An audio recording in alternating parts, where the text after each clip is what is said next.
Hey guys, how you doing? This is Benjamin with Benjamin the Exotics, and today's video is going to be not as much for the average person that just wants to see some cool reptiles and feeding videos and,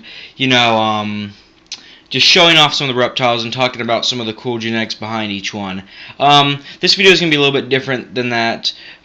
If you're a person that doesn't keep reptiles, this video will probably be of no interest to you. I'll just tell you right now. If you're thinking about keeping reptiles, this could be of interest to you.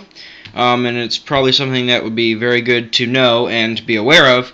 But if you're just a person that just likes seeing reptiles and doesn't really have any, aspirations or passions to keep them at any point, then I would say this video is not for you. I just want to put the disclaimer out right now because I don't want somebody to get far into this video and find out it's not for them or it's not something that they wanted to learn about. So, today's topic is going to be reptile mites. Now, this is probably up there at the top most health problems that ball pythons especially have, and it's something that has been addressed by many people, but there's a few things that people haven't pointed out, so I figured out I'd put some of my thoughts just up on my channel, so anybody that's having any problem like this can go ahead and address that. And if anybody has any comments or any situations like this or any mite terror stories, please go ahead and leave that down in the comments. I love reading your guys' comments and things like that, and I normally will comment back within 24 hours.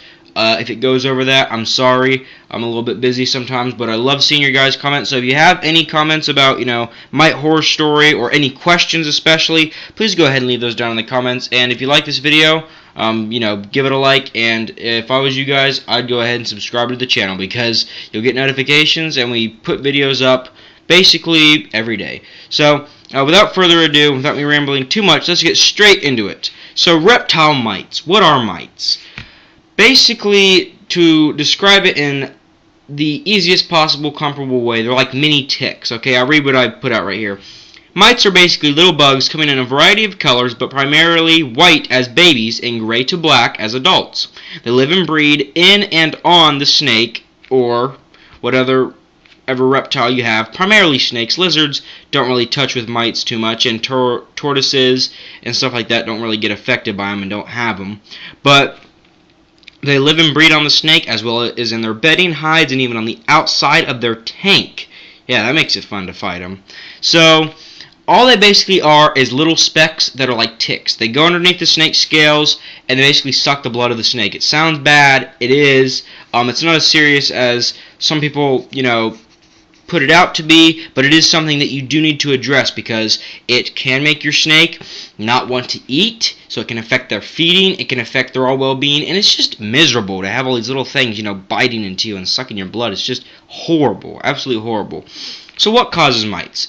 I'll read what I have right here, and then anything I left out, I'll just tell you guys. Despite what some people say, mites are not a naturally occurring thing that are just roaming around outside looking for snakes to live on, and then conveniently find their way into your home just because the humidity and heat in your pet's cage is just at the right, standard for them to live in. Mites are species-oriented, meaning that if you have a ball python, mites, they will not go after your corn snake or boa, because it's not what they're adapted to do in the wild. If your snake gets mites, it's because they were imported into your home, and it is no fault of your own. They could have come in bedding, on feeder rodents, on a new snake, or even, on your clothes. However, it is your responsibility to deal with the problem as quickly as possible. So, what causes mites, as I said in this, little thing, they're basically imported. I have heard of some cases where people say they've never brought anything new into their collection and they just pop up one day.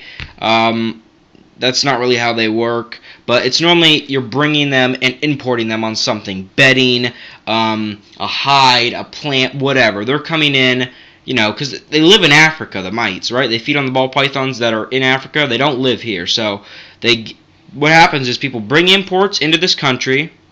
They put the imports with their collection. One snake from their collection gets infected. They bring that to a reptile expo, sell it, and that snake can infect all the stuff in the expo. Then those guys go home and they have a mite problem. So that's one of the things I don't like about reptile expos. But this is basically what causes mites. It's not too complicated, but let's look at the backside now. So here's the big question.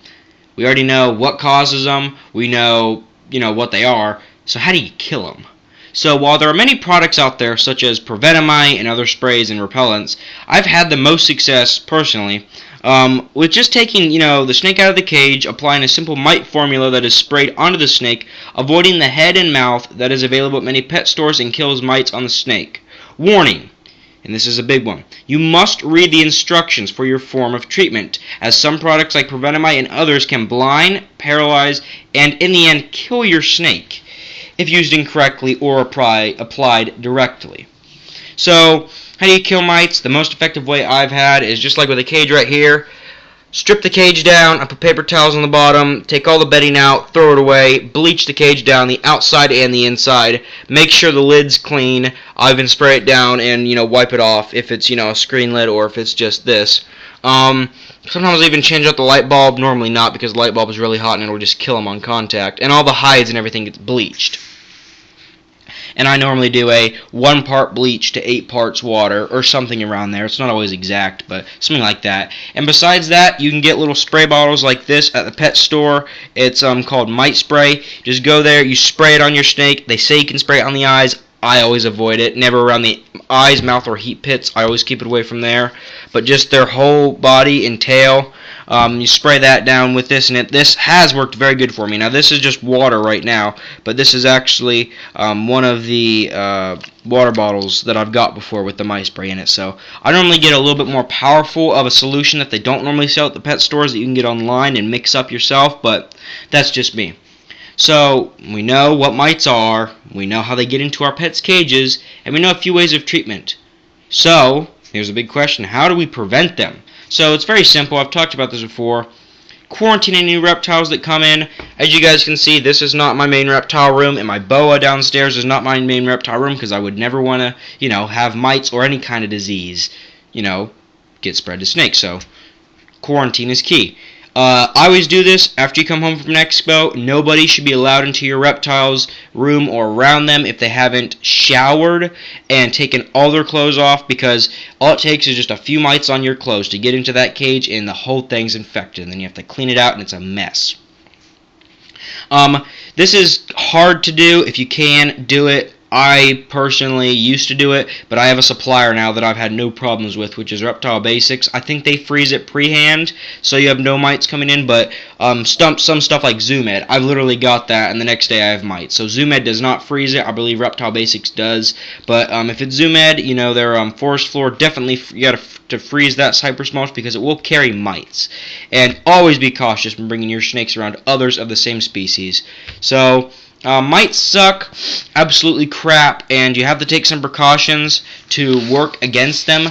But you know what? If it's a little bit of extra, an extra shower after an expo, changing your clothes, getting into new fresh ones, it's well worth it because it's much easier to take a shower than to go through however many cages you have and try to bleach them down and spray, and just it's terrible. I've had mites probably 5 or 6 times, to be honest. When I first got my second ball python I ever got was when I first got mites, and that was because I did not know what quarantine was, didn't think about it, just threw the snakes together, literally right next to each other with cages, and boom, mites. So mites are very easy to identify, especially you'll see them crawling in the cages on the hides and stuff. And if you guys have any questions, as I said, please leave them down in the comments below. If you guys actually want a copy of this, PDF or whatever, I don't have a link for it, but if you guys go into the comments, and number one, you'll get my attention much quicker if you subscribe, because I'll see, oh, there's a new subscriber, I'll go check you out, and whatever comments you've put down, and I'll respond to them as quickly as possible. So if you want quicker results, definitely go ahead and like the video and subscribe, and I should, be able to contact you or send you this within, a few days, or actually just probably 24 hours. But all you have to do to get this PDF, if you guys want it, is go down in the comments, or actually, I got a better way. Don't go down in the comments. Actually, if you want to get this, go to my email. If you go on my YouTube channel, look in discussion, and I have my email sent there. If you send me an email saying that you want this PDF, and your email will be there, I will share it with you, and I'll turn all permissions off, so you won't be able to edit this, but you can print this out for you guys to read, okay? I hope you guys enjoyed this video. As I said, if you want this PDF, send me over an email, and I will share it with you guys on Google Docs. But if you guys have any questions, leave it down in the comments. That simple. Hope you guys enjoyed this video. Thank you very much for watching, and I'll see you guys later.